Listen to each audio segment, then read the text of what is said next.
Salut les quiches. Bienvenue dans ce tutoriel consacré à Power Bullet Presenter. Nous allons voir cette fois comment ajouter des éléments à sa présentation, c'est-à-dire du texte et des images. Alors nous allons reprendre notre projet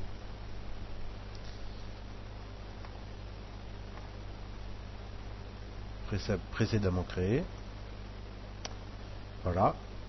Alors l'insertion d'éléments est relativement simple. Il est possible d'insérer du texte, des images, des formes et des listes de texte.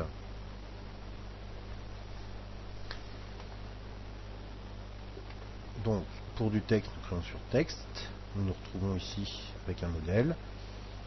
Il est possible pour la zone de texte de la modifier. Donc une fois lancé, il suffit de double-cliquer et de saisir son texte.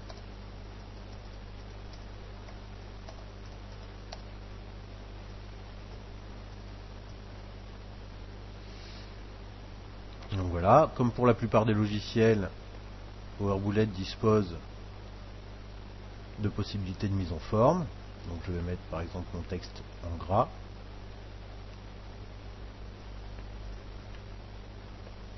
Et je vais modifier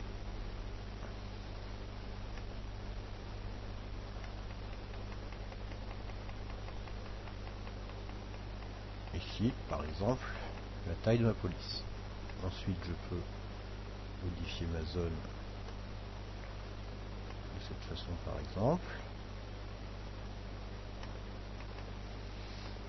Il est possible d'aligner le texte à gauche, de le centrer ou de l'aligner à droite.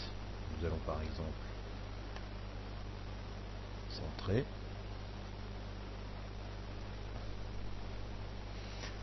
Pour agrandir, il est aussi possible d'utiliser ces boutons.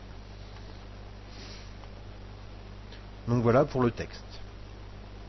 Vos éléments de texte peuvent être par exemple avec un clic droit, par exemple copier, si vous souhaitez les envoyer sur une autre page.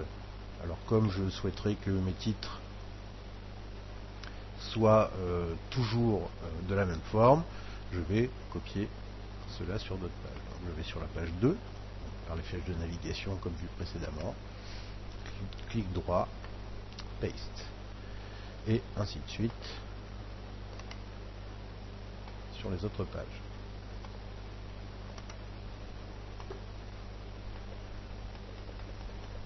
Donc je reviens à ma première page, voilà,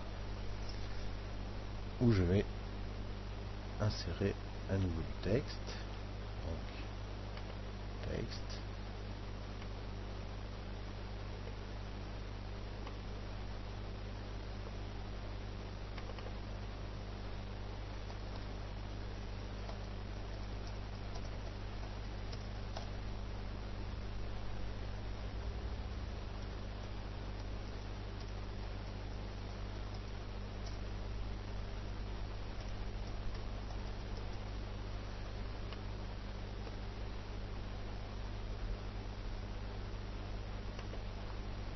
je vais le centrer et là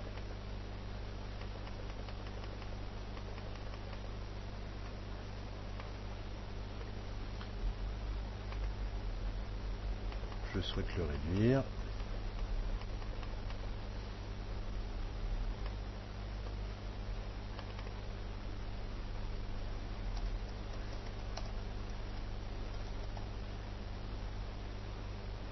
Je peux déplacer mon texte comme je le souhaite.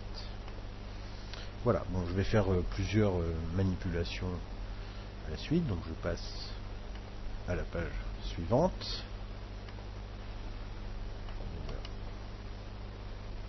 Ça.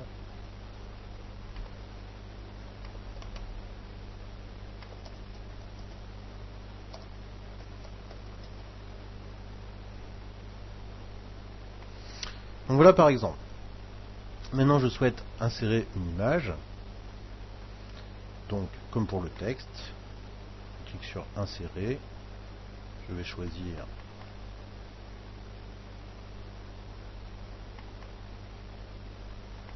mon image. Donc là mon image est largement plus grande que la présentation. Je réduis coin.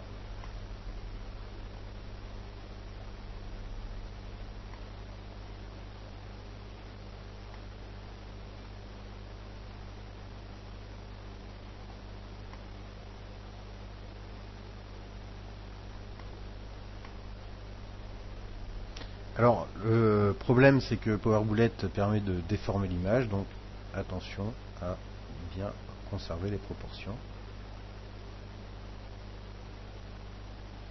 Donc, je vais, pour ma part, la réduire.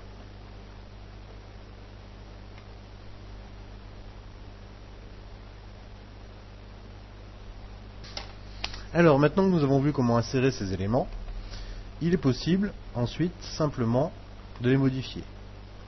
Donc par un clic droit sur l'élément, propriété.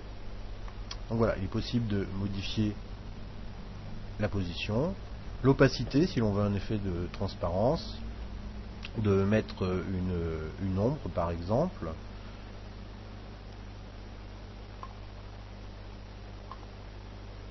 Et de même pour les images. Donc il est possible manuellement de modifier leur taille, leur position, mais aussi leur opacité si l'on souhaite de la transparence. Allez, salut les nuls et à bientôt pour un prochain tutoriel.